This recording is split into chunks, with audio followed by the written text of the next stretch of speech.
हमें अपने जीवन में जितना जरूरी है उतना ही बोलना चाहिए। यह तो सभी जानते हैं, लेकिन कम बोलने से हमें क्या फायदा होते हो और कैसे हम अपने आप को कम बोलने के लिए प्रेरित कर सकते हैं, यह कोई नहीं जानता। लेकिन आज की गौतम बुद्ध की कहानी के माध्यम से हम कम बोलने के महत्व को समझने की कोशिश करेंगे, तो वीडियो के आखिर तक बने रहिए। चलिए शुरू करते हैं। एक गांव में गौतम बुद्ध का बहुत बड़ा आश्रम था। वहां पर एक प्रसिद्ध बौद्ध गुरु रहते थे। वहां पर उनका एक शिष्य बहुत बोलता था। वो हर समय इधर उधर की बातें करता था। जब वह दान लेने के लिए जाता तो हर घर से एक नई कहानी लेकर आता और आश्रम के दूसरे शिष्यों को सुनाता था। एक शिष्य की दूसरे से बुराई करता, चुगली करता और दूसरों के सामने अच्छा बनने का प्रयास करता। खुद के मुंह से ही खुद की तारीफ करता रहता और हमेशा ही खुद को गुरु के सामने सबसे बुद्धिमान और उत्तम साबित करने का प्रयास करता। वह खुद को सभी शिष्यों से अलग और श्रेष्ठ मानता था। उसका कहना था कि मैं एक अमीर घर का बालक हूं। अगर मैं चाहता तो एक आरामदायक और सुविधाओं से भरा जीवन जी सकता था, लेकिन मैं वह सब छोड़कर यहां आ गया क्योंकि मुझे सत्य की खोज करनी है, खुद को जानना है, जीवन को जानना है। इसीलिए मेरा त्याग तुम सबसे बड़ा है। एक दिन गुरु ने आश्रम के सभी शिष्यों को बुलाकर कहा, आप सभी को अगले 1 माह के लिए कोई ना कोई संकल्प लेना है। इससे आपकी संकल्प शक्ति मजबूत होगी और आप में आत्मशक्ति का संचार होगा। आप सभी अपने सामर्थ्य के अनुसार कोई सभी संकल्प ले सकते हैं और यदि 1 माह से पूर्व आप में से जिसका भी संकल्प टूट जाएगा तो वो अपनी पुरानी दिनचर्या में वापस आ जाएंगे। सभी शिष्यों ने अपनी शक्ति के अनुसार छोटे बड़े संकल्प लिए और गुरु को अपने अपने संकल्प के बारे में बताकर वहां से चले गए। लेकिन वह शिष्य जो खुद को सबसे अलग और बड़ा दिखाना चाहता था, वो सीधे गुरु की कुटिया में पहुंच गया और बोला, मैं कोई छोटा मोटा संकल्प नहीं लेना चाहता, बल्कि खुद की ही भांति एक बड़ा और महान संकल्प लेना चाहता हूं। कृपया आप ही बताएं क्या संकल्प लेना चाहिए। उसकी यह बात सुनकर गुरु मुस्कुराए और बोले, क्या तुम मेरे द्वारा दिए गए संकल्प को पूरा कर पाओगे? क्या तुम्हारे लिए उसे पूरा करना संभव होगा? शायद नहीं। वो तुम्हारे लिए संभव नहीं है। तुम उसे पूरा नहीं कर पाओगे, इसीलिए तुम खुद ही कोई संकल्प ढूंढो। शिष्य ने कहा, नहीं गुरुदेव, आप जो भी संकल्प मुझे देंगे मैं जरूर उसे पूरा करूंगा। गुरु ने कहा, ठीक है, तो तुम अगले 1 माह तक चुप रहोगे, मुंह से एक शब्द भी नहीं निकालोगे, यही तुम्हारा संकल्प है। शिष्य ने कहा, गुरुदेव, ये भी कोई संकल्प है? ये तो बहुत ही आसान है। 1 माह तक चुप ही तो रहना है। आप कोई बड़ा संकल्प दीजिए जो मेरी योग्यता के लायक हो, जिसे पूरा करने में मुझे समस्या हो।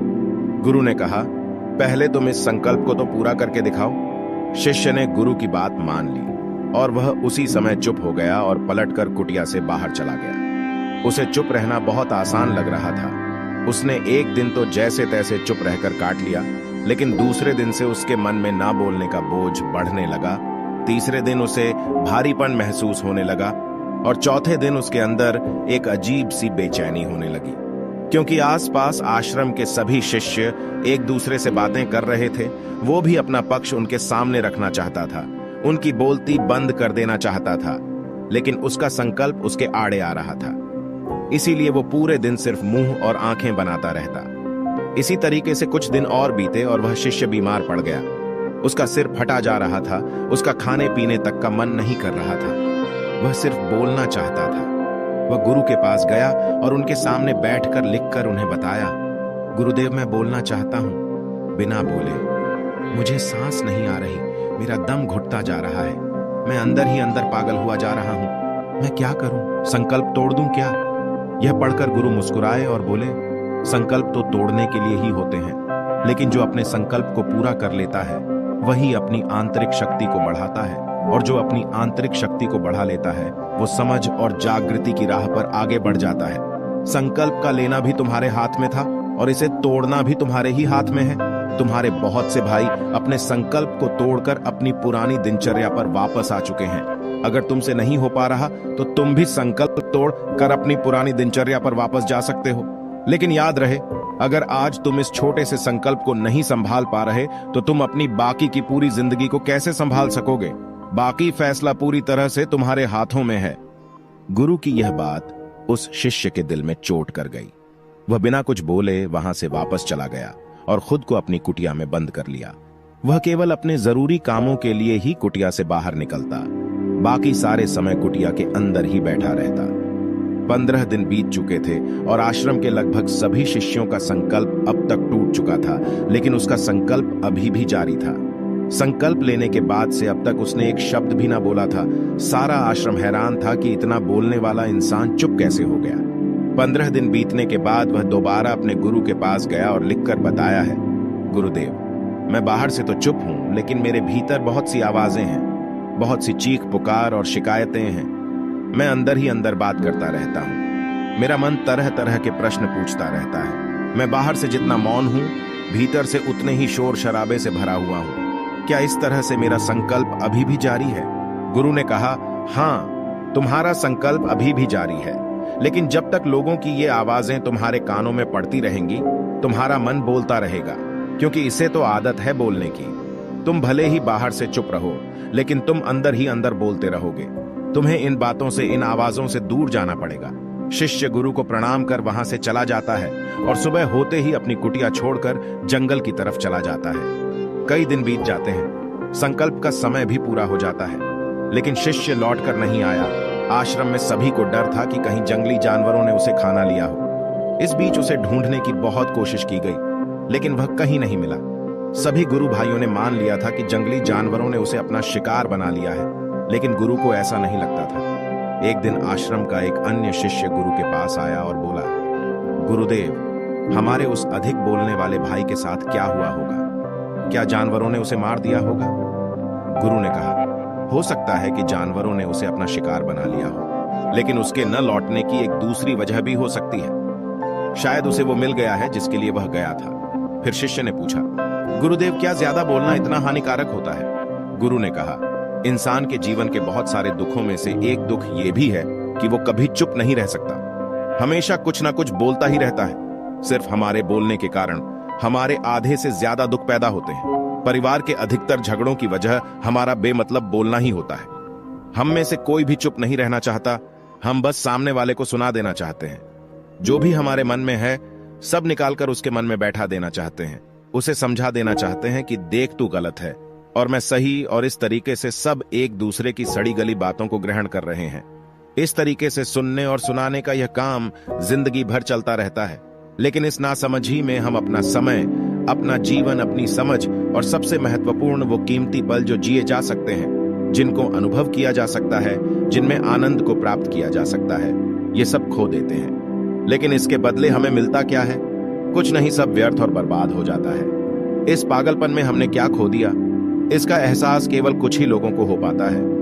बाकी लोग जैसे उन्हें अपने आने का पता नहीं, वैसे ही उन्हें अपने जाने का भी पता नहीं चल पाता। शिष्य ने कहा, तो फिर इसका समाधान क्या है? गुरु ने कहा, पूरी जागरूकता के साथ अपने विचारों को देखना यही एकमात्र तरीका है। सारी मानसिक समस्याओं का वर्तमान में रहकर चिंतन करना, पूरी जागरूकता के साथ अपना काम करना जिंदगी में चमत्कारिक बदलाव ला देता है। उसके बाद वह शिष्य गुरु से अपने प्रश्नों का उत्तर पाकर उनको प्रणाम करके वहां से चला गया। उस शिष्य को आश्रम छोड़कर गए हुए 3 महीने का समय बीत चुका था, लेकिन उसकी कोई खबर ना थी।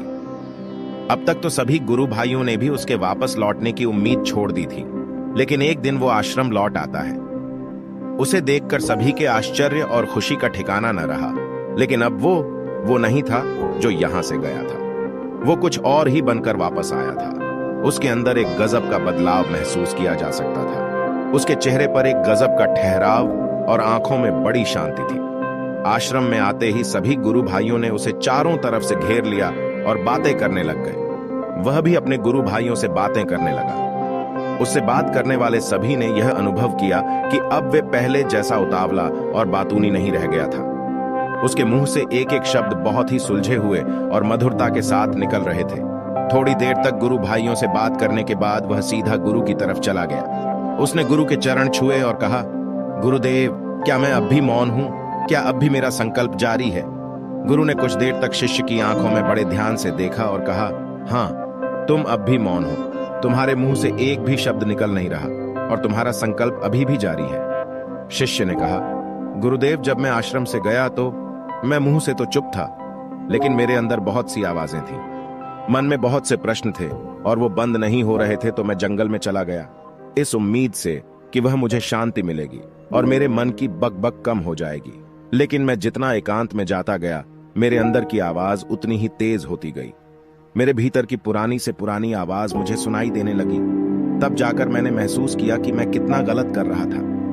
जब मैं अपने परिवार वालों, दोस्तों को और गुरु भाइयों को बुरा भला कहता था, तो उस समय मुझे लगता था कि मैं सही कह रहा हूं। जब मैं गुरु भाइयों की एक दूसरे से चुगली करता हूं और उनका मजाक बनाता, तब भी मुझे यही लगता था कि मैं उनसे बेहतर हूं और मैं सही कर रहा हूं। लेकिन उस दिन मैंने पहली बार महसूस किया कि मैं कितना गलत बोलता था। काफी दिनों तक ये आवाजें, ये शिकायतें मेरे अंदर चलती रहीं, लेकिन धीरे धीरे करके एक दिन ये सारी आवाजें मेरे अंदर से समाप्त हो गई। अब मैं भीतर से भी मौन हो गया। उस घने जंगल में बाहर से कोई बोलने वाला था नहीं और भीतर कोई आवाज बची ही नहीं थी। और मैं उस दिन पहली बार मौन का सही अर्थ समझा। मेरे चारों तरफ बहुत शांति थी। हालांकि अभी भी कुछ आवाजें आ रही थी जो पहले भी आती थी, लेकिन मैं उन्हें सुन नहीं पाता था। पर अब वह सभी आवाजें मुझे स्पष्ट रूप से सुनाई दे रही थी। हवा के चलने की आवाज, चिड़ियों के चहकने की आवाज और पानी के बहने की आवाज, ये सभी आवाजें मैंने पहली बार पूरे होश पूर्वक सुनी। अपने चारों तरफ इतनी शांति मैंने पहले कभी महसूस नहीं की थी। तो इस शांति को भंग करने के लिए मैंने पहली बार अपने मुंह से कोई शब्द निकाला। मैं चिल्लाया, हे ईश्वर, यह कैसी शांति है? सभी कुछ इतना शांत क्यों है? ऐसा क्या हो गया? लेकिन मेरे चिल्लाने के बाद भी वह शांति भंग नहीं हुई। सब कुछ पहले के जितना ही शांत था, बाहर भी और भीतर भी। हे गुरुदेव, मैंने अपने गुरु भाइयों से बात की, मैंने आपसे बात की।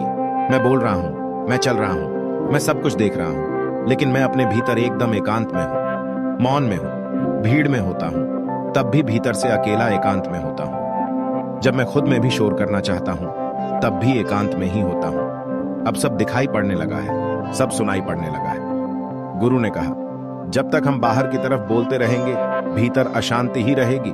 लेकिन जिस दिन हम भीतर की तरफ मुड़ जाएंगे, तब हमारे मुंह से कुछ भी निकलेगा, हम शांत ही रहेंगे। दुनिया में जितनी भी बुराइयां हैं, ज्यादातर हमारे बोलने से ही उत्पन्न होती है, क्योंकि हम चुप रहना नहीं चाहते। हम जितनी जरूरत है उससे कहीं ज्यादा बोलते हैं। हम सामने वाले को सुनना नहीं चाहते, बल्कि उसकी बोलती बंद कर देना चाहते हैं। उसे समझा देना चाहते हैं कि मैं कौन हूं, मैं क्या कर सकता हूं, और यही हमारी जिंदगी का मकसद बनकर रह जाता है। हमारी सारी ऊर्जा इस व्यर्थ के बोलने में बर्बाद होती रहती है। ऐसे ही समाज में लोगों का जीवन दुखों से भर जाता है, जो हमेशा एक दूसरे को सुनाने में लगे रहते हैं। कभी एक दूसरे को सुनना नहीं चाहते, समझना नहीं चाहते, और चुप रहना तो उन्होंने कभी सीखा ही नहीं, क्योंकि चुप रहना उन्हें छोटा महसूस करवाता है। दुनिया की सभी लड़ाइयों का कारण हमारा बोलना ही है, इसलिए हमें सिर्फ उतना ही बोलना चाहिए जितना जरूरी हो, क्योंकि व्यर्थ का बोलना ऊर्जा को नष्ट करना है, और ये बोलना ही हमें कभी अपने भीतर की ओर लौटने नहीं देता, क्योंकि यह हमें बाहर की ओर खींच कर रखता है, और बाहर है ही क्या इस संसार के अलावा। लेकिन अगर अपने भीतर के संसार की ओर मुड़ना है, तो इस मुंह को बंद ही रखना चाहिए। इसीलिए जितने भी बुद्ध हुए, आत्मज्ञानी हुए, वो सभी एकांत की ओर भागे, ताकि उन्हें ज्यादा ना बोलना पड़े, ज्यादा सुनना ना पड़े।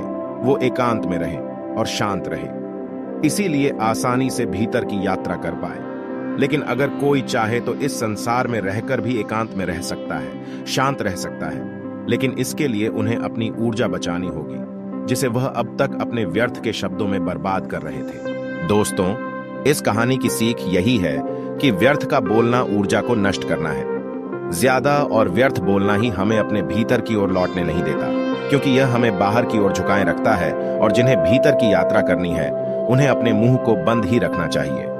मुझे उम्मीद है कि आपको यह कहानी पसंद आई होगी और काफी कुछ सीखने को मिला होगा।